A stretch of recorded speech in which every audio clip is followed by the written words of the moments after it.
Bonjour à tous, c'est Bérangère et j'espère que vous allez bien. Je vais vous parler aujourd'hui du Jinshin Jutsu. Le Jinshin Jutsu est une pratique énergétique avec laquelle je travaille en tant que thérapeute énergéticienne. C'est un art de guérison ancestrale qui nous vient du Japon. C'est maître Jiro Murai dans les années 50 qui l'a transcrite par écrit, car jusqu'à présent c'était une tradition orale. Par la suite, il l'enseignera à Marie Bursmeister, qui est une sino-américaine. Elle rentrera aux États-Unis et commencera à pratiquer, puis à l'enseigner à de nombreux élèves qui commenceront à faire connaître cette pratique partout dans le monde. Elle est encore peu connue en France et elle permet à celui qui le pratique de récupérer vitalité et harmonie, tant au niveau physique que mental ou émotionnel. Comme la plupart des médecines traditionnelles orientales, on va en fait prendre l'ensemble des corps en considération. C'est-à-dire qu'on va regarder le corps physique, les symptômes du corps physique, mais on va aussi prendre en compte le corps mental et le corps émotionnel. C'est-à-dire qu'on va s'occuper de toute la grande image. On ne va pas rester focalisé que sur un symptôme et la guérison de ce symptôme en fait. Donc cette technique peut compléter très utilement tout traitement médical et toute forme de thérapie. On peut effectivement l'utiliser, c'est d'ailleurs conseillé, en parallèle si on a déjà un traitement médical ou si on a déjà une pathologie sur laquelle on travaille depuis quelque temps. Le Jinshin Jutsu va en fait permettre au corps physique et donc par le principe de l'énergie d'être plus en harmonie et de pouvoir aider le corps physique dans le travail de guérison. Il permet de se soigner avec son souffle et ses mains en libérant les tensions et blocages énergétiques qui sont à l'origine des divers symptômes que nous observons dans notre corps lorsque nous sommes malades. En fait, c'est-à-dire que lorsqu'un symptôme apparaît, en Jinshin Jutsu, on prend en compte le fait que c'est surtout un dysfonctionnement de l'énergie qui va commencer à faire apparaître le symptôme. C'est-à-dire que s'il y a un blocage énergétique dans le corps qui se forme à un endroit, par la suite, il va y avoir un symptôme ou une pathologie qui va venir se former. À l'inverse des médecines allopathiques, où on va prendre en cause le symptôme et on va vouloir absolument guérir le symptôme, en Jinshin Jutsu, on va venir chercher l'origine. Qu'est-ce qui a pu provoquer ce symptôme ? Et comme je l'ai dit à l'instant, nous n'avons besoin que de nos mains. L'avantage, c'est qu'on les a toujours sur nous. Et de notre respiration, quelque chose qu'on a aussi toujours sur nous normalement. Donc ça veut dire qu'on peut pratiquer absolument n'importe où et dès qu'on en ressent le besoin. Maintenant, je vais vous parler de l'énergie avec laquelle on travaille en Jinshin Jutsu. On sait qu'il y a plusieurs formes d'énergie avec lesquelles on peut travailler, qui sont tout autour de nous et en nous. Mais avec le Jinshin Jutsu, on va travailler avec surtout ce qu'on appelle l'énergie vitale. Donc le Jinshin Jutsu fait partie de la sagesse intrinsèque de l'être humain et réveille en nous la conscience de l'énergie vitale qui anime le vivant.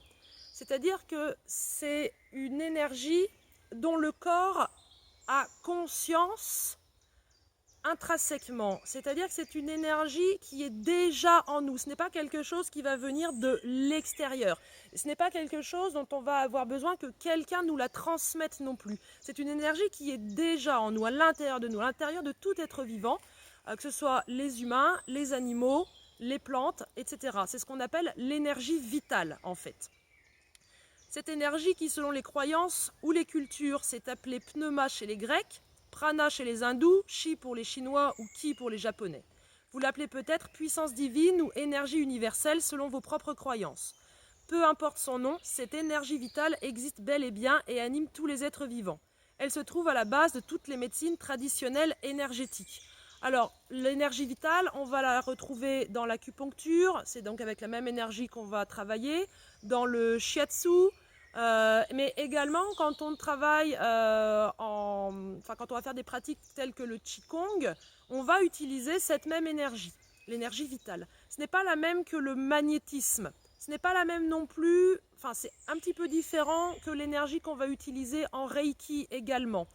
Parce que en magnétisme, on utilise donc l'énergie magnétique, qui est encore un autre type d'énergie.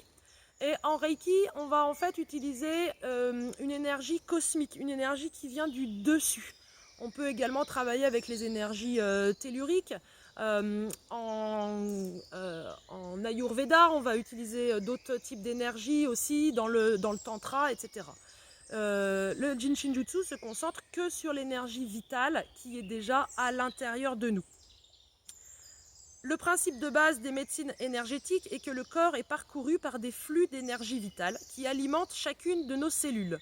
Lorsque l'énergie vitale circule librement, l'individu est en bonne santé. Lorsque l'un des flux énergétiques du corps est bloqué, il en résulte au minimum un inconfort et au maximum une souffrance ou une pathologie.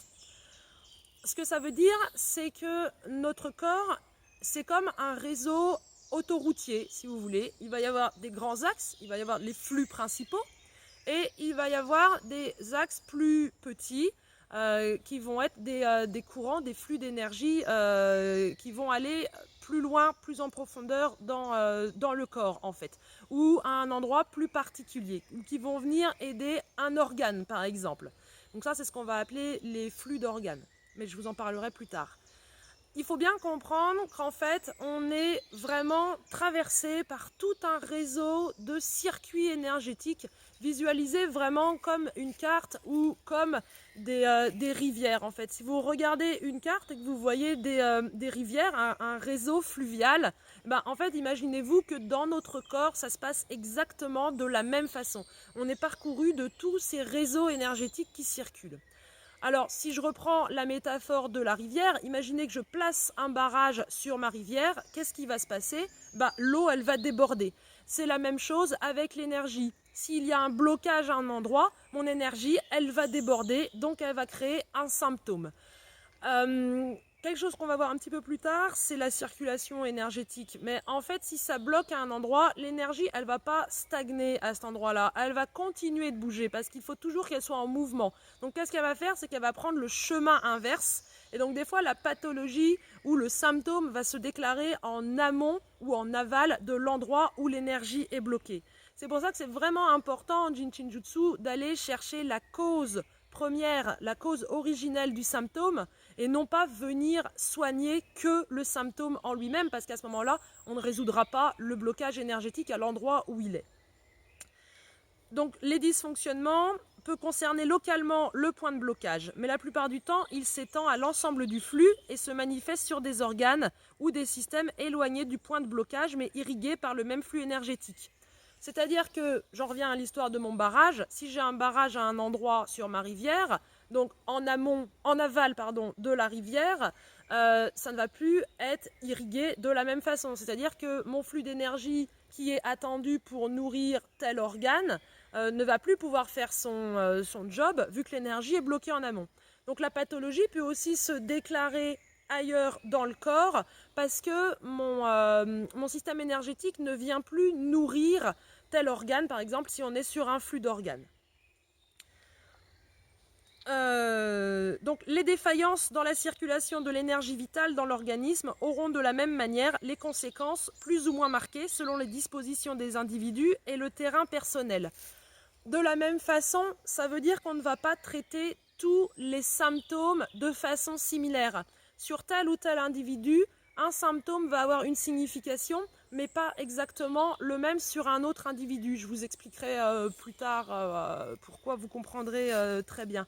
C'est vraiment pour ça qu'on ne peut pas, établir un index, entre guillemets, c'est-à-dire telle pathologie, tel flux on va faire en face, ou tel symptôme, ça va être tel point. Il va y avoir des grandes lignes communes, mais il faut vraiment prendre ensemble la globalité de l'individu, et pas seulement sur le corps physique, mais comme je l'ai dit plus haut, également sur le corps mental et sur le corps émotionnel, donc de l'individu ou de l'animal si on vient travailler sur un animal. Je vais m'arrêter par là pour l'instant et puis je vous ferai d'autres vidéos sur le Jin Shin Jutsu. En attendant, j'espère que vous vous portez bien et à bientôt!